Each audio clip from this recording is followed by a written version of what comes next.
ఒకవైపు బాగి బాలికకి ఇన్ని రోజులు ఒక ఆత్మతో సంభాషించానన్న విషయం తెలియబోచున్నది. ఇంకోవైపు ఆ సరస్వతి వార్డెన్ బాగి బాలికకి మనోహరియే అరుంధతిని చంపిందన్న నిజం చెప్పబోచున్నది. ఈ రెండు నిజాలు తెలుసుకొనుట వల్ల పెద్ద పెను ప్రమాదమే సంభవించునని ప్రభువుల వారు మమ్మల్ని హెచ్చరించారు. ఆ వైపరీత్యాల కారణంగానే ఈ బాలికని యమపురికి త్వరగా తీసుకురమ్మని చెప్పారు అని గుప్తా గారు ఆలోచిస్తూ ఉంటే, గుప్తా గారు ఏం ఆలోచిస్తున్నారు ఏంటి, నేను పిలిస్తే అంతగా ఉలిక్కి పడిపోయారు. ఒకవైపు నా కలలు నెరవేరుతున్నాయి. ఇప్పుడు బాగికి ఆ సరస్వతి మేడం నిజం చెప్పేస్తుంది. మనోహరి పీడ వదిలిపోతుంది. నేను కూడా మీతో యమపురికి చాలా సంతోషంగా వచ్చేస్తాను. నేను మీ లోకానికి రావాలనుకునేసరికి అన్ని చకచక ఎలా జరిగిపోతున్నాయో నేను చాలా సంతోషంగా ఉన్నాను. మీరేంటి అలా ఉన్నారు, ఏమైంది గుప్తా గారు అని ఆరు అడగటంతో, ఇంకొక వైపరీత్యము జరుగుతున్నది బాలిక అని గుప్తా గారు చెప్తారు. వైపరీత్యమా, ఏం వైపరీత్యం చెప్పండి గుప్తా గారు అని ఆరు అంటే, ఏమీయూ లేదు బాలిక, నేను ఏదో ఏమరపాటుగా అంటిని. ఇప్పుడు అనుకున్నవన్నీ జరిగిపోవుచున్నాయి కాబట్టి నీ ఉత్తర క్రియలు కూడా పూర్తి అయినచో, అంటే అదే బాలిక, నీ అస్థికలు గంగలో కలిపే ఏర్పాట్లు నేను పూర్తి చేస్తాను. అప్పుడే నువ్వు మరుజన్మ ఎత్తుతావు కదా, ముందు నేను ఆ పనిలో ఉంటాను అని గుప్తా గారు వెళ్తుంటే, అబ్బా ఆగండి గుప్తా గారు, బాగికి నిజం తెలియకుండా మాత్రమే కాకుండా ఇంకా ఏదైనా జరుగుతుందా చెప్పండి గుప్తా గారు, మీరు ఇలా మాట్లాడుతుంటే నాకు చాలా కంగారుగా ఉంది అని ఆరు అంటుంది. అటువంటిదేం లేదని చెప్తున్నాను కదా బాలిక అని గుప్తా గారు మెల్లగా జారుకుంటారు. గుప్తా గారు ఎప్పుడూ లేనిది ఏదో నా దగ్గర దాస్తున్నట్లున్నారు, ఏం జరుగుతోంది అని ఆరు కంగారు పడుతూ ఉంటుంది. తర్వాత మనోహరి ఇంటికి వచ్చేసి బాగి బాగి అని పిలుస్తూ కేకలు పెడుతూ ఉంటుంది. మిస్సమ్మ ఇంట్లో లేదాంటీ అని హాల్లో కూర్చున్న అంజు చెప్తుంది. ఎక్కడికి వెళ్ళిందని అడగటంతో, ఆశ్రమం నుంచి తాతయ్య వస్తే ఏదో వార్డెన్ మేడం మిస్సమ్మతో చెప్పాలని తీసుకువెళ్ళాడు, అందుకే వెళ్ళిందని అంజు చెప్పడంతో, అవునా అంజు, నువ్వు గదిలోకి వెళ్ళి రెస్ట్ తీసుకో, నేను బయటికి వెళ్ళాలి అని మనోహరి వెళ్తూ ఉంటుంది. సరిగ్గా అప్పుడే బాగి అంటూ అమర్ వస్తాడు.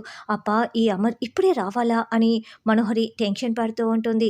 బాగి ఇంట్లో లేదు అమర్, ఆశ్రమానికి వెళ్ళిందంట అని మనోహరి చెప్పడంతో, ఎందుకని అమర్ అంటాడు. ఏముంది, పిల్లలకి చాక్లెట్లు బిస్కెట్లు ఇవ్వటానికి వెళ్ళి ఉంటుంది, సరే నేను వెళ్ళి తీసుకువస్తానులే అని మనోహరి చెప్తుంది. నువ్వెందుకు వెళ్ళటం మనోహరి, బాగి ఎలాగూ వెళ్ళింది కాబట్టి తిరిగి వచ్చేస్తుందిలే తనే, నువ్వు వెళ్ళని అవసరం లేదు అని మనోహరి అంటుంది. అంటే అది అమర్ అమర్ అని మనోహరి నసుగుతూ ఉంటే, చేతికి ఏమైంది మనోహరి, ఏంటా కట్టు అని అమర్ ప్రశ్నిస్తూ ఉంటాడు. ఇది ఏదో గీసుకుందిలే అమర్ అని మనోహరి చెప్తుంది. అన్నట్లు అస్థికలు గంగలో కలిపే ఏర్పాట్లు ఎంతవరకు వచ్చాయి అని అడగటంతో, ఆ ఏర్పాట్లన్నీ రాథోడ్ చూసుకుంటున్నాడు, త్వరలోనే కలిపేస్తాం అని అమర్ అంటాడు. ఓ అయితే ఆ ఏర్పాట్లు పూర్తయిపోతాయన్నమాట అని మనోహరి మనసులో సంతోషపడుతూ ఉంటుంది. సరే అమర్ నేను వెళ్తున్నాను అని అంటే, మనోహరి కాస్త కాఫీ తీసుకురావా, ఎందుకంటే బాగి ఇంట్లో లేదు కదా, అందుకే నిన్ను అడుగుతున్నాను, ఏమీ అనుకోకు అని అమర్ అనడంతో, అలాగే అమర్ పర్లేదు నేను తీసుకొస్తానని మనోహరి కిచెన్లోకి వెళ్తుంది. అయ్యో ఇలా ఇరుక్కుపోయానేంటి, అక్కడ ఆ సరస్వతి బాగికి మొత్తం నిజం చెప్పేస్తుంది, ఇప్పుడు ఏం చేయాలి అని మనోహరి అనుకుంటూ కాఫీ పెడుతూ ఉంటుంది. ఇక బాగి రాథోడ్ ఇద్దరు పరిగెత్తుకుంటూ, మేడం హాస్పిటల్లో మీరేమైపోయారు, ఎలా ఉన్నారు అని వచ్చి బాగి ప్రశ్నిస్తూ ఉంటుంది. మిమ్మల్ని మీపై దాడి చేసింది ఆ మనోహరియే కదా, చెప్పండి మేడం అని రాథోడ్ అనడంతో, అవును ఆ రాక్షసి నన్ను చాలాసార్లు చంపాలని చూసింది, ప్రతిసారి కూడా నేను తప్పించుకున్నాను, హాస్పిటల్లో దాడి చేసింది కూడా ఆ మనోహరియే అని వార్డెన్ మేడం మొదటి నుంచి జరిగిన విషయాలు ఒక్కొక్కటిగా చెప్పుకుంటూ మనోహరి గురించి భారీ భారీ డైలాగులు కొడుతూ ఉంటుంది. అదొక కలుపు మొక్క, అదొక పిశాచి, భయంకరమైన రాక్షసి, అదేం చేసిందో తెలుసునా అమ్మ, స్నేహితురాలుగా అరుంధతిని నమ్మించి మోసం చేసి అరుంధతిని పొట్టన పెట్టుకుందమ్మా, అరుంధతిని చంపిన నలరూప రాక్షసురాలు ఆ మనోహరియే అమ్మ అని సరస్వతి మేడం బాగికి మొత్తం నిజం చెప్పేస్తుంది. ఇక్కడేమో మనోహరి అమర్కి కాఫీ ఇచ్చి అమర్ దగ్గరే నిలబడి ఎలా ఆపటం అని ఇంకా ఆలోచిస్తూ ఉంటుంది. అది నమ్మించి మోసం చేయడంలో దిట్ట, అది ఒక పాపాత్మురాలు, రక్తం తాగే పచ్చి దుర్మార్గురాలు, అరుంధతిని తానే చంపిందన్న విషయం నాకు తెలుసమ్మా, నాకు తెలుసన్న విషయం దానికి తెలుసు, అందుకే నన్ను చాలాసార్లు చంపాలని చూసింది. అరుంధతి చాలా మంచి అమ్మాయి. మంచి వ్యక్తికి భార్య అయిందని మేము చాలా సంతోషపడ్డాము. ముగ్గురు పిల్లల తల్లి అయిన అరుంధతి చాలా సంతోషంగా ఉందనుకుంటే, ఆ మనోహరి అరుంధతి జీవితాన్ని నాశనం చేసింది అని వార్డెన్ మేడం చెప్తూ ఉంటే, అదితి వస్తున్నా అని మనోహరి అమర్ ముందు ఫోన్ మాట్లాడి, నాకు అర్జెంట్ పని ఉంది, ఒక హాఫ్ అన్ అవర్‌లో వచ్చేస్తానని బయలుదేరి ఇక్కడికే వస్తూ ఉంటుంది. మనోహరి ఒకరోజు కోల్కతా వెళ్ళింది. అక్కడ రణవీర్ అనే అతన్ని పెళ్లి చేసుకుంది. రణవీర్ అనే అతన్ని పెళ్లి చేసుకొని ఒక బిడ్డకు తల్లి కూడా అయిపోయింది. ఆ బిడ్డని అనాథాశ్రమంలో వదిలేసింది. అరుంధతియే ఆ బిడ్డని దత్తత తీసుకొని తన బిడ్డలాగే చూసుకుంటూ పెంచి పెద్ద చేసింది. ఆ విషయం మనోహరికి తెలీదు. తర్వాత మనోహరి రణవీర్‌కి విడాకులు ఇచ్చేసి మళ్ళీ ఇక్కడికొచ్చి మీ ఇంట్లో సెటిల్ అయింది అని ఆ నిజం కూడా సరస్వతి మేడం బాగీకి చెప్పేస్తుంది. తన వల్ల మీకు కూడా చాలా ప్రమాదం ఉంటుందని మీకు ఈ విషయాలన్నీ చెప్పాలనుకున్నాను. కానీ ఇదిగో ఇప్పటికి కుదిరింది. ఇప్పటికి చెప్పగలిగాను అని సరస్వతి మేడం చెప్తూ ఉంటే బాగి చాలా ఏడుస్తూ వింటూ ఉంటుంది. రాథోడ్ కూడా విని కంటతడి పెడుతూ ఉంటాడు. ఇంకోవైపు మనోహరి చాలా టెన్షన్ పడుతూ కార్ డ్రైవింగ్ చేసుకుంటూ వస్తూ ఉంటుంది. సరిగ్గా అప్పుడే ఇంటి దగ్గర అమర్ ఆరు ఫోటో ఉన్న గది తలుపుని ఓపెన్ చేసేస్తారు. గుప్తా గారు ఎక్కడికి పరుగులు పెడుతున్నారు అని ఆరు కూడా గుప్తా గారి వెనకాలే పరుగులు పెడుతూ వస్తూ ఉంటుంది. ఇక అమర్ ఆరు ఫోటోని చూసుకుంటూ ఉంటే, చూసారా గుప్తా గారు, ఆయనకి నేను గుర్తు వచ్చినట్లున్నాను, అందుకే నన్ను చూసుకోటానికి ఈ గది తలుపులు తెరిచారు అని ఆరు చాలా సంతోషపడుతూ ఉంటుంది.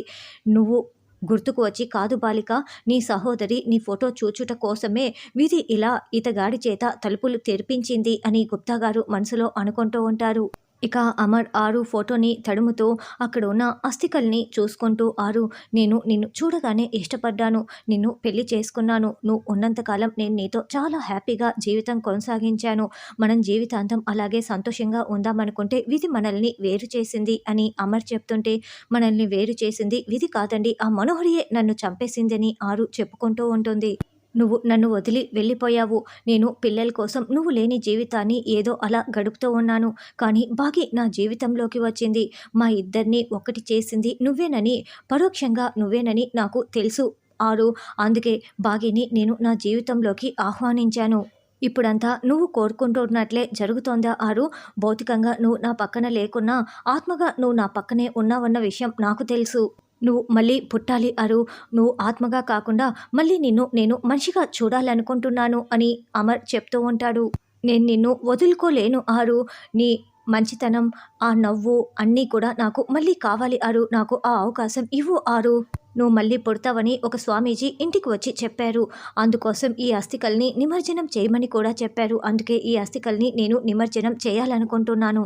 భౌతికంగా నీ చిట్ట చివరి జ్ఞాపకాలు గంగలో కలిసిపోతాయి, కానీ నీ రూపం మాత్రం నా మనసులో ఎప్పటికీ అలాగే ఉంటుంది ఆరు. నువ్వు నాకు దగ్గరగా, భౌతికంగా దగ్గరగా ఉండాలని, నువ్వు మరు జన్మగా పుట్టాలి ఆరు. నువ్వు పంచి ఇచ్చిన ప్రేమని మొత్తం నీ మరు జన్మలో నేను నీకు తిరిగి ఇచ్చేస్తాను ఆరు. నా కోసం నువ్వు మళ్ళీ పుడతావు కదా ఆరు, నా దగ్గరికి వస్తావు కదా ఆరు అని అమర్ చెప్తుంటే, చూసారా గుప్తా గారు, ఆయన మళ్ళీ నేను పుట్టాలని ఎలా కోరుకుంటున్నారో, నేను ఆయన కూతురుగా పుడతానన్న విషయం ఆయనకి తెలీదు, అందుకే ఇలా కోరుకుంటున్నారు అని ఆరు చెప్తుంటే, గుప్తా గారు మౌనంగా ఏదో ఆలోచిస్తూ ఉంటారు.